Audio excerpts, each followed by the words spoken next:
Shri Saraswati science school ધોરણ 12 science. Chapter બીજું છે કેસ કાસ્ટિંગ સ્ટાઇલ શીટ અને જાવા સ્ક્રિપ્ટ. કેસ કાસ્ટિંગ શીટ અથવા તો સીએસએસ, ખાસ યાદ રાખજો આ સીએસએસનું ફૂલ એક્ઝામની અંદર પૂછાય છે. એનો ઉપયોગ શું છે તો કે વેબસાઇટમાં આવેલા દર્શનિક ઘટકોને શૈલીને સ્પષ્ટ કરવા માટેની સુવિધા પૂરી પાડે છે.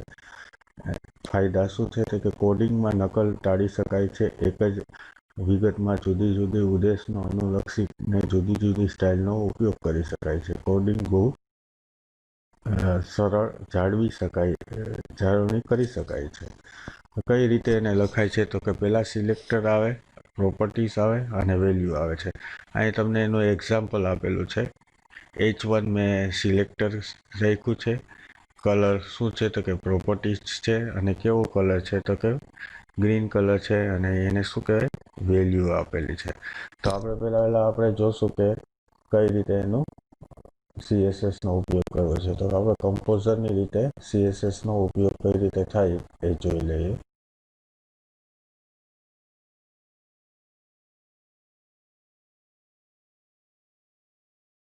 તો તમને મેનુ બારની નીચે ફોર્મેટ ટૂલ્સ બારની અંદર અહીંયા કેસ કાસ્ટિંગ સ્ટાઇલ શીટ અથવા સીએસએસ એડિટર, લગભગ બધામાં સીએસએસ લખ્યું છે. મારામાં લેટેસ્ટ વર્ઝન છે એટલે આ રીતે લખેલું હશે, બાકી સીએસએસ લખેલું હશે. તો સીએસએસ ઉપર ક્લિક કરવાનું છે. જ્યારે સીએસએસ ઉપર આપો છો ત્યારે ફરજિયાત રીતે તમારે એને કોઈ પણ ટાઇટલ આપવું ફરજિયાત છે. પછી તમે સીએસએસનો ઉપયોગ કરી શકો છો. હું અત્યારે આપી દઉં છું Saraswati science school Porbandar. Okay આપી દઈશ. ઓકે આપી દઈશ પછી મને પૂછશે કે શું છે, ફાઇલને સેવ કરવાની છે, તમારે સેવ પણ કરવાની છે. તો હું નામ આપી દઈશ demo1 ડોટ આપી શકો છો, અથવા નીચે ટાર્ગેટ ટાઈપમાં HTML છે તો ચાલશે. આપી દઈશ. હવે ખુલી જશે. અહીંયા ઉપરમાં આવવું જોઈએ અને અહીંથી તમારે કોઈ પણ એકને સિલેક્ટ કરી લેવાનું છે. તો હું H1ને સિલેક્ટ કરી લઈશ અને ક્રિએટ સ્ટાઇલ રૂલ્સ આપીશ. જેવું હું આપીશ એટલે અહીંયા H1 સિલેક્ટ થઈ જશે. હવે તમારી જે બુક પ્રમાણે આપ્યું છે એ પ્રમાણે તમે કોઈ ફોન્ટને સ્પેસિફિક પણ કરી શકો છો અને નો પણ કરી શકો. તો આ બુકમાં આપ્યું છે ટાઈમ્સવાળું, તો આપણે ટાઈમ્સવાળું સિલેક્ટ કરી લઈએ છીએ. અને કોમ્પ્યુટરમાં બીજા કોઈ પણ ફોન્ટ હોય એને યુઝ કરવા હોય તો તમે અહીંથી કરી શકો છો. તમારા કોમ્પ્યુટરમાં રહેલા તમામ ફોન્ટ અહીંયા તમને ડિસ્પ્લે કરશે, પણ આપણે બુકમાં ટાઈમ્સવાળું આપ્યું છે તો એ પ્રમાણે લેશું. પછી અહીંયા કેસ આપ્યો છે. તમારે બધા જે અંદર ટાઈપિંગ કરો એ અપર કેસમાં હોવા જોઈએ. લોઅર કેસમાં હોઈ શકે છે. બુકમાં અપર કેસ આપ્યું છે તો અપર કેસ આપશું. એલાઇનમેન્ટ 4 ટાઈપના હોય છે. બુકમાં સેન્ટર આપ્યું છે, લેફ્ટ, રાઈટ, સેન્ટર અને જસ્ટિફાઈડ. તો આપણે સેન્ટર આપવાનું છે. પછી બોર્ડર છે, બેકગ્રાઉન્ડ કલર છે. તો તમે કોઈ પણ એક બેકગ્રાઉન્ડ કલરને સિલેક્ટ કરી લ્યો અને ઓકે આપી દો. તમને બતાવશે. બુકમાં કલરનું જ કીધું છે, પણ તમારે એ સિવાય ઇમેજ પણ આપવી હોય તો અહીંથી તમે આપી શકો છો. અને કોઈ પણ તમારું પિક્ચર હોય એનો ઇમેજ છે એ તમે અહીંથી ઓપન કરાવી લેશો તો આવી જશે. પછી આવે છે બોર્ડર. બુકમાં આટલી ટાઈપની બોર્ડર આવે છે, ડબલ લાઇન ને ડોટ ને. તો એમાં ડોટેડ નામની આપેલી છે તો આપણે આપી દઈશું. એમાં કલર સિલેક્ટ કરવાનો છે. આપણે એનો કલર બ્લેક જ રાખશું, અથવા કોઈ પણ અલગ રાખવો હોય તો બ્લુ કરી નાખશું, એટલે અલગ રાખશું. ઓકે કરી નાખશું. હવે તમારો આ જે સ્ટાઇલ શીટ છે એ તમારી બની ગઈ છે H1ની.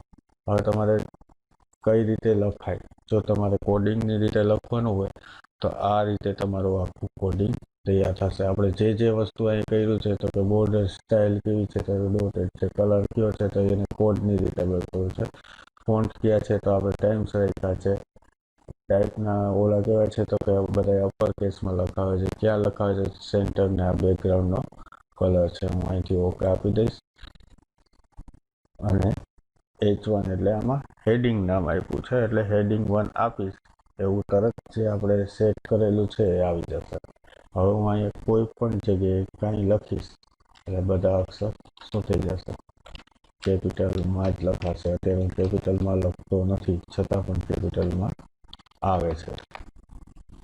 તો આ આપણે H1માં જે અપર કેસ રાખ્યું છે એની હિસાબે આ વસ્તુ થાય છે. આપણે પાછા પીપીટી ઉપર વયા જાય. હવે એના પછીનું CSS આપણે જોઈ લીધું.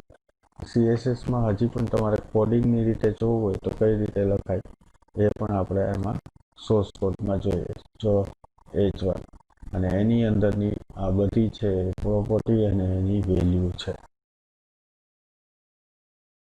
તો અને સ્ટાઇલથી સ્ટાર્ટ થઈ અને અહીંયા સ્ટાઇલ ક્લોઝ થાય ત્યાં સુધીનું અંદરનું જે બધું છે એ CSSનો ભાગ છે. આપણે પીપીટીમાં જઈએ પાછા.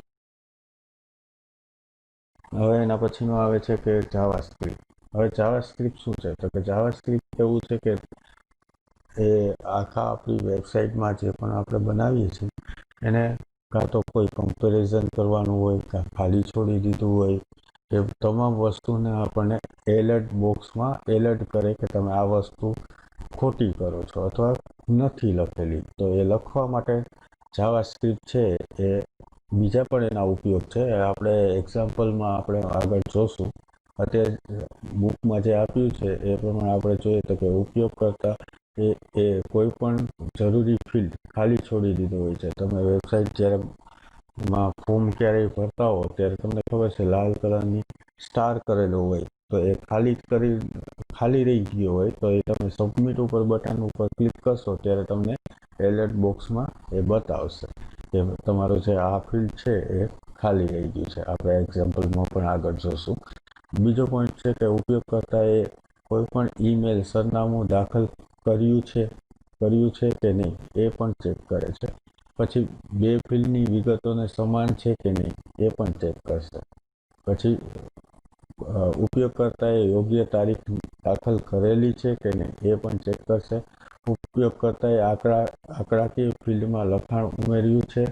જો લખાણ આપણે આંકડાકીય માહિતી નાખવાની હોય ને આપણે લખાણ ડિજિટની જગ્યાએ આલ્ફાબેટ કોઈ પણ નાખ્યા હોય તો એ પણ ચેક કરીને આપણને આપે છે. પછી એનો જથ્થો માટેની ફિલ્ડના આંકડાકીય વિગતને બદલી ઉપયોગ કરતા સાપ્તાહિક વિગતોને દાખલ કરે છે. તો આ જાવાસ્ક્રિપ્ટનું હતું. હવે એની એડવાન્ટેજ શું છે તો કે એક ક્લાયન્ટ સાઇડ એટલે કે આપણે યુઝ કરી છે કે છે ઇઝી લેંગ્વેજ છે, બહુ સરળ લેંગ્વેજ છે જેને આપણે યુઝ કરીએ છીએ અને વેબ પેજમાં આનું બહુ ઉપયોગી થાય છે. જ્યારે આપણે ફોર્મ ટાઈપનું કોઈ પણ બનાવતા હોય ત્યારે જાવાસ્ક્રિપ્ટનો ઉપયોગ થાય છે. શું છે તો કે એની સિક્યુરિટી માટેનો ઇસ્યુ મોટો છે અને જે આપણે કરીએ ત્યારે ડેટા સેન્ડ થાય ત્યારે એમાં વાર લાગે છે અને સિક્યુરિટીમાં કોઈ પણ વ્યક્તિ આના થ્રુ હેક કરી શકે છે. હવે એક મેથડ આપણે એક્ઝામ્પલ જોઈએ છે જે આપણે ટેક્સ્ટ બુકમાં આપેલા છે. હવે એ ટેક્સ્ટ બુક પ્રમાણે આપણે જોતા જશું એક્ઝામ્પલ. એમાંથી થોડાક એક્ઝામ્પલ મેં લીધા છે. એમાંથી આપણે જોશું મેથડને આધારે લખાણ લખવું. તો એમને તો આપણે HTMLમાં લખી શકીએ છીએ કે મેથડ અત્યારે ખાલી એક્ઝામ્પલ જોવાના જ છે. આપણે પ્રેક્ટિકલ આના પછીના નેક્સ્ટ વિડીયોમાં કરશું. તો આ લખાણ ટૂર નથી, મેથડ થ્રુ અહીંયા લખાઈને આવ્યું છે. એ પહેલું એક્ઝામ્પલ છે. બીજું છે ફિલ્ડ ખાલી રાખેલ હોય તો. બીજું એક્ઝામ્પલ જોઈએ. જો અહીંયા ફિલ્ડ ખાલી રાખું છું અને સબમિટ બટન ઉપર આપીશ તો મને મેસેજ આપશે કે પ્લીઝ એન્ટર ધ નેમ. હવે એન્ટર નામ આપી દઈશ તમે અને સબમિટ આપીશ તો મારા પહેલા પ્રોજેક્ટ ઉપર વયું જશે, પ્રોગ્રામ ઉપર. હવે એના પછી નેક્સ્ટ ત્રીજું એક્ઝામ્પલ લઈએ કે ફિલ્ડ ખાલી હોય અને નિશ્ચિત કરેલા હોય એટલા જ આંકડા છે કે નહીં એનું પણ આપણે એક્ઝામ્પલ જોઈએ. તો આ એ નામ છે એ આપણે ખાલી રાખીએ છીએ તો આપણે આગલા એક્ઝામ્પલમાં જોયું એ જ પ્રમાણે કે એન્ટર ધ નેમ. પછી અહીંયા આવે છે પિન કોડ. પિનકોડમાં હું આલ્ફાબેટ, હમણાં આપણે આગળ જોયું કે કોઈ આંકડાની જગ્યાએ આલ્ફાબેટ એડ કરી દઈએ તો ન ચાલે.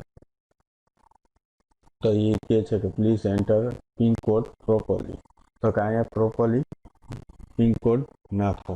હવે પિનકોડમાં આપણે ઘણીવાર ખોટા નાખીએ છીએ, હોય કેટલા 6 આંકડાના, ને આપણે અત્યારે 3 નાખીએ છીએ, તો પણ એને ના પાડશે. અને એની જગ્યાએ 6 નાખી દઈશું તો એ યુઝ 7 કરશું તો એની ચાલે. જો 7 નાખીએ છીએ આપણે તો પણ ના પાડતી છે. એટલે હું 6 કરી અને સબમિટ આપીશ તો પ્રોગ્રામ સક્સેસફુલ રન થઈ જશે. એના પછીનું ચોથું એક્ઝામ્પલ છે, એક ફિલ્ડમાંથી બીજા ફિલ્ડમાં કોઈ પણ કોપી કરવું હોય તો એના માટે. ફોર એક્ઝામ્પલ આપણે જોઈએ, હા, તો જો આ વેલકમ વાળાનો મેં આ પણ જાવાસ્ક્રિપ્ટનો એક ઉપયોગ કર્યો છે કે ક્યારેય કોઈ વ્યક્તિ વેબસાઇટ ઓપન કરે ત્યારે એનું નામ જો કંઈ પણ વસ્તુને ડિસ્પ્લે કરાવી હોય તો એ આ પ્રોગ્રામની અંદર કરી શકતો. હવે કોપી કરવું છે, ધારો કે આ લાસ્ટ નેમમાં જે મેં લખેલું છે એ જ વસ્તુ ફર્સ્ટ નેમમાં લઈ લેવું છે, તો હું અહીંથી કોપી આપીશ તો કોપી થઈ જશે. પછી અહીંયા ગમે એ લખેલું હશે એ કોપી થઈ જશે. બરાબર છે. તો એના પછીનું છે એક્ઝામ્પલ, તારીખ અને સમય ડિસ્પ્લે કરે છે. તો આ પણ એક જાવાની ઇવેન્ટ છે. હવે હું જ્યારે પણ કરંટ ડેટ અને ટાઈમ આપીશ એટલે કરંટ ડેટ અને ટાઈમ છે એ ડિસ્પ્લે કરશે. પણ કયો ડિસ્પ્લે કરશે? તો કે જે તમારા સિસ્ટમની અંદર જે ડિસ્પ્લે ટાઈમ અને તારીખ હશે એ તમને અહીંયા ડિસ્પ્લે કરશે. જો હું ક્લિક કરું છું તો 29 ઓક્ટોબર 2020 અને 57 છે. 57 કયો ટાઈમ છે તો કે ઇન્ડિયા સ્ટાન્ડર્ડ ટાઈમ પ્રમાણે છે. આ પણ એક તમે છે પ્રોગ્રામ તમે ટેક્સ્ટ બુકમાં આપેલો છે. અને મેઇન જે આપણે પહેલા ચેપ્ટરની અંદર જે ફોર્મ બનાવતા શીખાતા એ ફોર્મ પ્રમાણે જો એમાં કંઈ પણ ખાલી રહી જતું હોય તો એલર્ટ માટે આપે છે. એના માટેનો આ એક પ્રોગ્રામ છે, એ પણ બીજા ચેપ્ટરની અંદર તમે કરેલું છે. એમાં ફંક્શન એડ કરાવવાના છે કે ખાલી રહી જાય તો એ તમને ડિસ્પ્લે આપવું જોઈએ. તો કે જો અહીં મેં પહેલું ખાલી રાખ્યું એટલે શું કીધું, લાસ્ટ નેમ એડ કરો. તો હું અહીંયા લાસ્ટ નેમ એડ કરી દઈશ. પછી પાછું સબમિટ કરવા જઈશ તો શું કહેશે કે ફર્સ્ટ નેમ એડ કરો. તો અમે ફર્સ્ટ નેમ પણ એડ કરી દીધો છે. અહીં બાય ડિફોલ્ટ આ બેમાં જ છે એટલે એનો મેસેજ નહીં આવે. બસ પછી શું કહેશે, એડ્રેસ ફિલ કરો. તો એડ્રેસ ફિલ કરી દઈશ. તો હવે મારો પ્રોગ્રામ છે એ સક્સેસફુલી એલર્ટ આવ્યા વગર થઈ જશે. તો આવી રીતે જાવાસ્ક્રિપ્ટનો છે એ ઉપયોગ આપણે કરી શકીએ છીએ. તો આ બધા જે એક્ઝામ્પલ આપણે 1 થી 6 કે 5 જોયા એ આપણે પ્રેક્ટિકલી બનાવશું. એ આવતા નેક્સ્ટ વિડીયોની અંદર આ બધા પ્રેક્ટિકલ જોશું.